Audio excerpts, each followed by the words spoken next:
Welcome to Poets from the Neighborhood. I'm Sandy Coomer. And I'm Sally Lee. We hope you'll enjoy the poems we'll be reading today, poems written by your friends and neighbors. 5 Empty Chairs by Nancy Fletcher-Bloome. My kitchen table is pushed against the wall, guarded by 5 empty chairs. The visitors that come will leave no fingerprints in the dust. It's crowded memories surrounding my table, not allowing me to sit. In solitude, I watch shadowy figures in the chairs moving away from me, until there's room for me to see just a kitchen table pushed against the wall, guarded by 5 empty chairs. One More Day by VeeraJaR. One more day, I pray, loving God, one dear soul to spare, my God. One more day to be with her, one more word I yearn to hear, one more laughter yet to share, one more recipe yet to prepare, one more wild bird to watch together, one more hug to cherish forever. One dear soul to spare, loving God. One more day, I pray, dear God. Tractor Showroom by S.R. Lee. A couple of clowns walked into the showroom this morning, didn't waste much time looking around, wanted attention right now. Clowns in disguise, gray hair, both of them, one with a cane, one prone to joke a lot.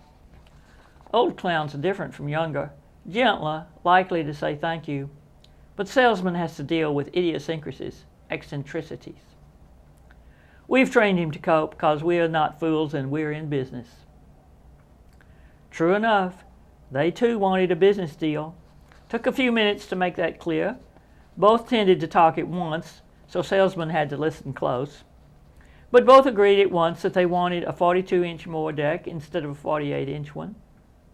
Once that was settled, they stopped wandering among the lawn tractors, sat down at the desk.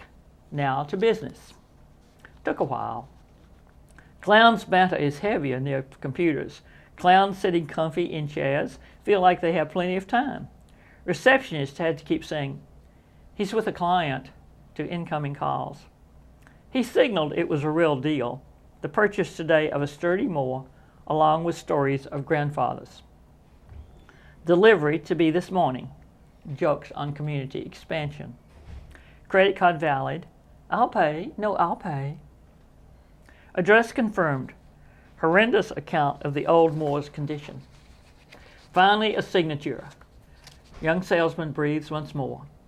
Business with clowns. Not too much fun, but possible. The next poem is one I wrote. It's called Pilgrimage. Sometimes she finds herself there.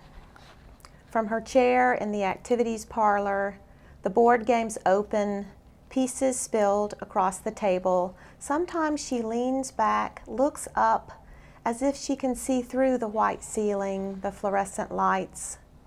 Sometimes she closes her eyes, blocks out the TV, the chatter, the piped music meant to calm, and finds true air moving to the bottom of her lungs, not the thinned, sterile, conditioned air that primes the threaded carpet bound with lattice edge, the linoleum hallway, the counters doctored with Kleenex and hand sanitizer. Sometimes it shifts, becomes the heavy musk of autumn's rotting leaves, or the mud-slick breath of worms and beetles churning under the fallen log. Sometimes she tastes full lard and collard greens, the burn of moonshine stolen from a jar kept under her father's bed. Then she is nearly there, high to the hip in the plated tobacco ready for harvest, stretching the shallow hill the tractor will soon slice. She is there in the little house off the road on a raised plot, above the gully where the lazy creek gouges the limestone, porous and brittle as ancient bones. Outside, the pony with corn silk mane waits. The mutt with the flash of white at his throat licks watermelon juice from the grass. She hears voices, laughter so honest it lifts the wind to her neck, the first true hint of afternoon storm born in the radiating heat of a stagnant summer.